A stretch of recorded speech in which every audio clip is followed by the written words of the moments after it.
Bonjour les amis, bonjour à tous, bienvenue dans Un jour une carte. Nous sommes aujourd'hui le samedi 9 décembre.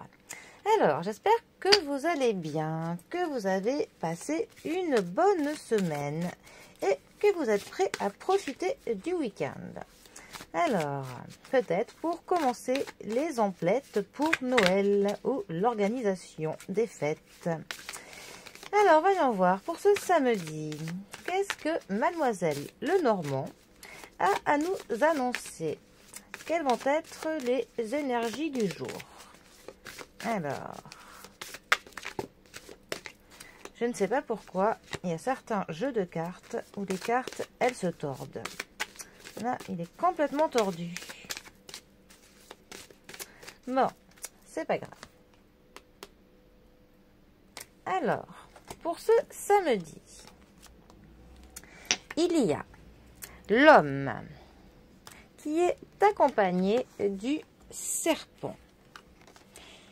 Alors, l'homme peut représenter le consultant ou alors un homme qui a une influence dans votre vie. Ça peut être un proche, un père, un frère, un cousin, un grand-père, un collègue, voilà, un homme dans votre vie, si ce n'est pas vous. Ça va aussi nous parler de toutes les énergies du yang, les énergies dites masculines. Donc on va avoir tout ce qui est de l'action, des énergies de confiance, de l'autorité, vraiment les énergies masculines. Ensuite, nous avons notre serpent.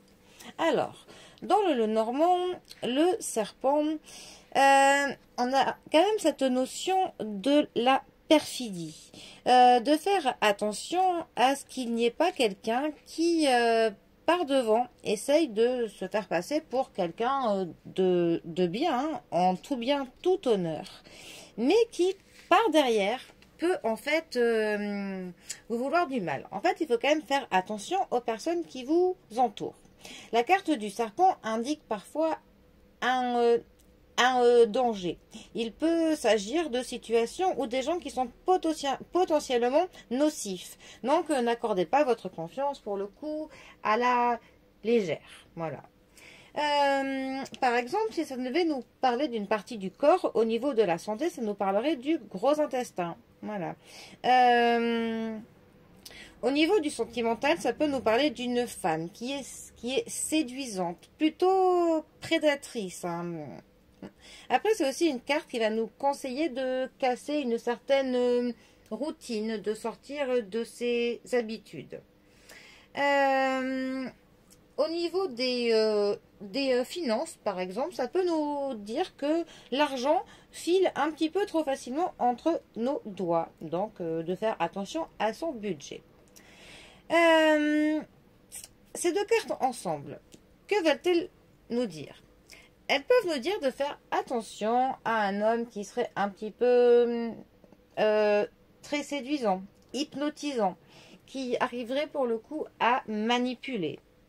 Ça pourrait nous dire qu'un homme doit faire attention à son gros intestin, par exemple. Ça pourrait aussi dire que vous allez rencontrer un homme qui va être très séduisant. Mais en fait, c'est un prédateur. Il va être dangereux, cet homme-là. Ou alors, ça peut avertir un homme qu'il court un potentiel danger. Ça pourrait aussi dire qu'un homme est nocif pour vous. Et ça pourrait aussi nous dire qu'un homme est entouré de personnes qui peuvent lui être nocifs. Ça pourrait aussi nous dire de ne pas accorder notre confiance de manière trop facile à un homme. Ou ça pourrait conseiller à un homme qui n'accorde pas sa confiance de manière trop rapide à d'autres personnes. Bon, voilà. Ce sont quelques exemples que l'association de ces deux cartes peut donner. Bon, en tout cas, les amis, moi, je vous souhaite un très bon week-end, très loin du serpent. Prenez bien soin de vous, bien soin de vos proches, et je vous dis à bientôt pour un prochain tirage. Allez les amis, à bientôt, bisous à tous.